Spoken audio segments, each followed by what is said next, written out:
Asy-Syaikh As-Sa'di rahimahullah ta'ala menjelaskan dalam kitab tafsirnya, wa fil ayatil karimati dalilun ala anna man ajiza minal ma'mur anil ma'mur min wajibin wa ghairihi fa innahu ma'dzur. Dalam ayat yang mulia ini, yaitu surat An-Nisa ayat yang ke-99, di dalamnya ada dalil bahwasanya barang siapa yang lemah, tidak mampu untuk melaksanakan suatu hal yang diperintahkan, baik dari perkara yang wajib atau yang selainnya, maka kalau dia lemah, dia benar-benar tidak mampu, maka dia mendapatkan uzur. Jadi ini merupakan rahmat dari Allah Subhanahu wa ta'ala. Kalau memang seseorang benar-benar tidak mampu, maka diampuni oleh Allah Subhanahu wa ta'ala.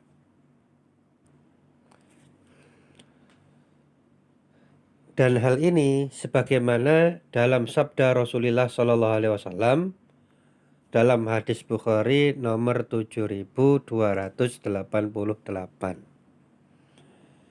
Saya baca bagian akhirnya saja yang bergaris bawah.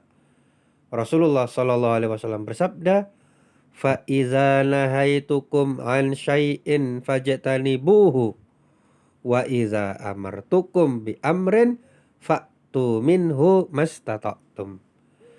Dan apabila aku larang kalian dari sesuatu, maka jauhilah.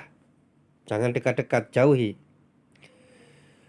Wa iza amartukum, dan kalau aku perintahkan kalian dengan suatu perintah, maka laksanakanlah sebisa kalian, semampu kalian.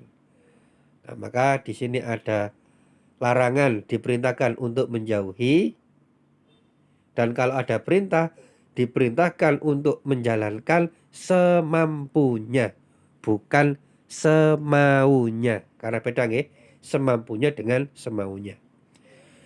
Maka kalau terkait larangan, Rasulullah bersabda, fajtanibuhu, jauhilah, tanpa mengatakan semampunya.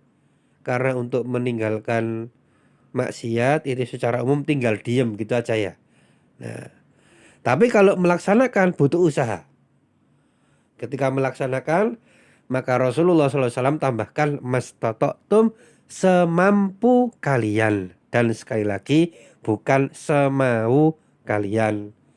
Jadi memang ketika seseorang tidak mampu melaksanakan suatu perintah, dia memang mempunyai uzur. Tapi ketika benar-benar tidak mampu, dan dalam hal ini tidak boleh seseorang terlalu meremehkan.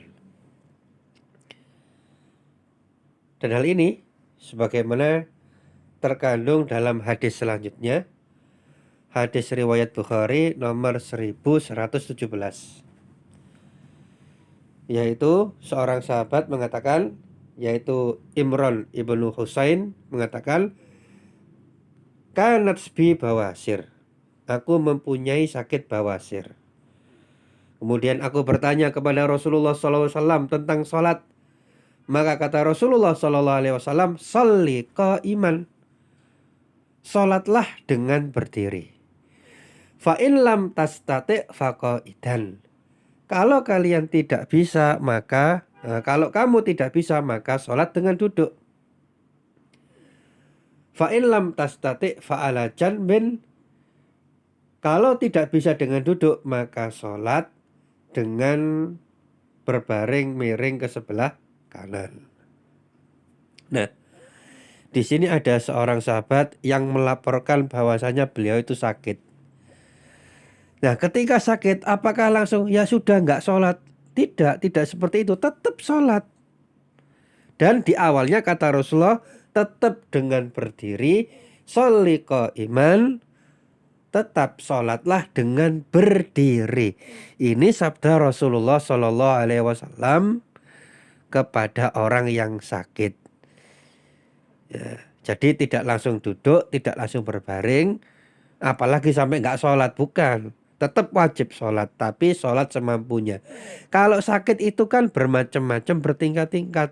Sakit memang uzur, tapi sakit itu berlevel-level. Kalau sakit dan masih bisa berdiri, maka tetap dengan berdiri. Tapi kalau berdiri benar-benar nggak bisa, maka dengan duduk. Baru kalau duduk benar-benar tidak bisa, maka dengan berbaring. Nah, jadi jangan sampai kita termasuk orang yang terlalu bermudah-mudahan untuk mengambil uzur. Semoga Allah Subhanahu wa taala menjauhkan dari sifat ini.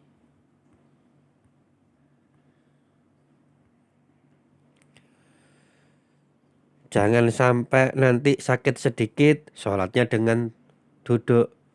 Sakit sedikit, sholatnya dengan berbaring. Ketika ditanya sakit apa Pak? Sakit panu misalkan. Atau sakit ini, sakit itu, sakit yang ringan.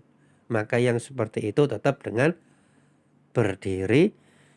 Dan demikian pula dengan perintah hijrah. Tidak semua halangan itu menjadi uzur. Ada halangan yang menjadi uzur. Dan ada halangan yang ringan yang tidak menjadi uzur. Wallahu ta'ala alam bisawab.